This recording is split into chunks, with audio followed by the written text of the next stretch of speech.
여러분 안녕하십니까? 대깨문TV 정성태입니다. 요즘 들어 자꾸만 제 뇌리를 짓누르는 것이 있습니다. 다름 아닌 문재인 정권의 사법농단, 아니 그것을 뛰어넘는 국정농단 사건이 언제쯤 사법적 심판을 받겠냐는 것입니다.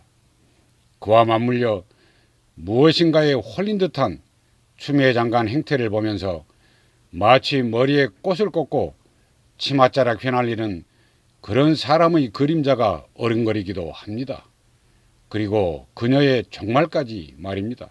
덧붙여 문재인 청와대 하명을 받고 추미애 장관이 내리 꽂은 것으로 여겨지는 심재철 대검 반부패 강력부장. 그는 검찰 내에서 소위 조국 라인으로 그렇게 꼽히고 있습니다.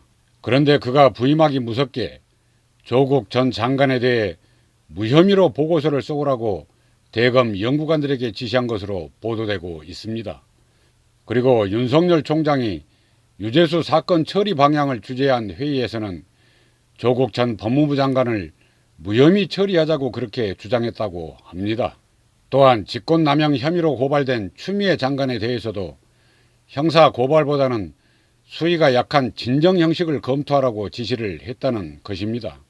이에 휘하 검사들이 자칫 자신들이 고발 대상이 될 수 있다는 취지의 의견을 내자 그제서야 수원지검에 사건을 배당했다는 것입니다. 검찰 고위 간부들에 대한 전대미문의 숙청이 결국 정권 비위 수사를 막기 위한 방탄용이었음이 입증되는 그런 대목입니다. 오죽했으면 후배 검사가 그를 향해 당신이 검사야? 당신이 조국 변호사야? 이렇게 했겠는지 미루어 짐작되는 대목입니다. 바로 그렇습니다. 그러했던 후배 검사의 심정이 충분히 이해되고도 남음이 있습니다. 그런데도 추미애 장관은 이를 두고 추태니 뭐니 하며 비난을 쏟아냈습니다. 아니 그럼 아무리 상관의 지시라고 할지라도 극히 부당하고 또 잘못된 지시에 대해서 무작정 네 그렇게 굽실거리면서 따라야만 하는 것일까요? 무슨 왕조시대 황간 내시도 아닌데 말입니다.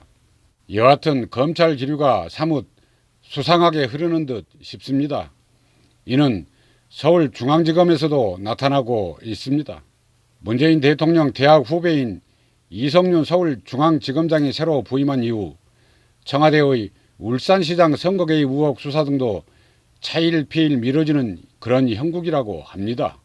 이를 두고 법조계 일각에서는 추미애, 이성윤, 심재철 라인인 속칭 주성철을 통해 윤석열 총장을 고립시키고 또 검찰을 통제하려 한다는 그런 불만이 터져나오고 있다고 합니다. 이와 맞물려 문재인 정권은 검찰이 특별수사단을 설치할 경우 장관의 사전 승인을 받도록 했습니다.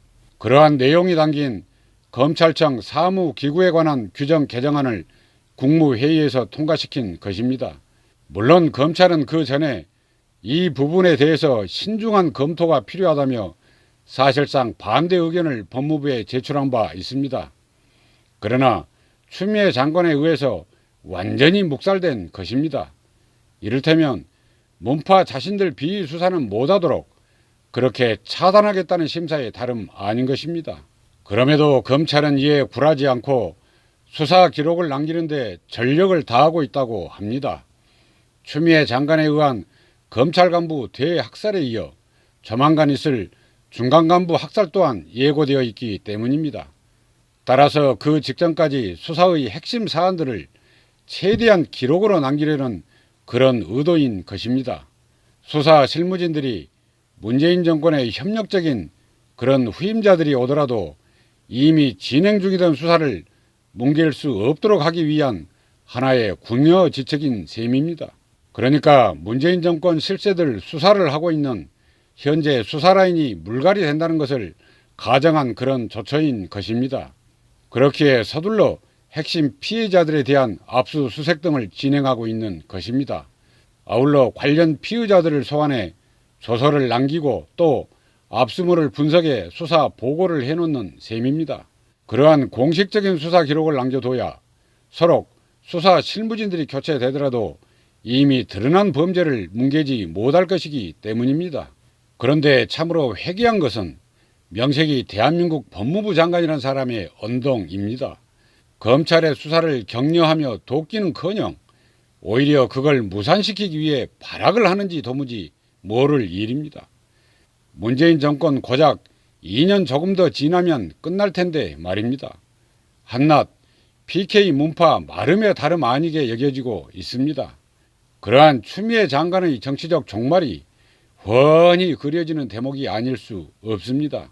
여하튼 우선 당장 그런 식으로 검찰 수사를 방해할 수 있다고 여겼는지 혐의를 안고 있는 사람들이 대체로 검찰 소환에 불응하고 있다고 합니다. 어쩌면 새로 채워지는 검찰 지휘라인에 의해서 자신들의 범법 행위가 이대로 묻힐 수 있다고 여긴 때문인 듯 싶습니다. 그러나 그게 그들 뜻대로 그렇게 될 수 있을까요? 이미 증거는 차고 넘치게 확보되어 있고 또 검찰 기록으로까지 남겨지고 있는 상태입니다. 범죄의 혐의를 확인한 검사 및 검찰 수사관도 숱하게 많습니다. 그들 모두를 자살당하게 할 수도 없는 노릇입니다. 그렇다고 새로 부임하는 검사들이 그 엄청난 숱한 범죄 혐의를 무슨 수로 몽땅 덮을 수 있겠습니까? 서로 덮으려 해도 분명한 한계가 있을 수밖에 없습니다. 장래가 창창한 그런 검사들이 고작 2년 남짓 조금 더 남은 문재인 정권을 대신해 총알바지하려고 하겠습니까? 직무유기 또는 직권남용을 흠뻑 뒤집어쓰는 그런 일이 될 텐데 말입니다. 물론 총선에서 문재인 정권에게 악영향을 끼치지 않기 위해 수사를 질질 끌 수는 있을지 모를 일입니다. 그렇다고 검사들이 마냥 손 놓고 있다가는 정치권의 표적이 될 수 있습니다. 특히 검찰을 향해 정권 신여란 오명이 다시 불거질 것임은 자명한 이치고요. 만일 그렇게 된다면 이는 기실 총칼만 안 들었지 전두환 정권과 도대체 뭐가 다른지 모를 일입니다. 이제 여기서 우리 모두는 가슴을 뜯는 심정으로 돌이켜 봐야 합니다. 특히 박근혜 정권 때 촛불을 들고 외쳤던 그 함성 말입니다. 그때 그게 무엇을 위한 것이었습니까? 바로 나라다운 나라를 만들자는 그런 것이었습니다. 그런데 오늘날 문재인 정권은 도대체 어떻습니까? 그때의 그 무수한 촛불 시민들께 애끓는 그러한 질문을 던지지 않을 수 없는 것입니다. 오늘 방송은 여기까지 하겠습니다. 감사합니다.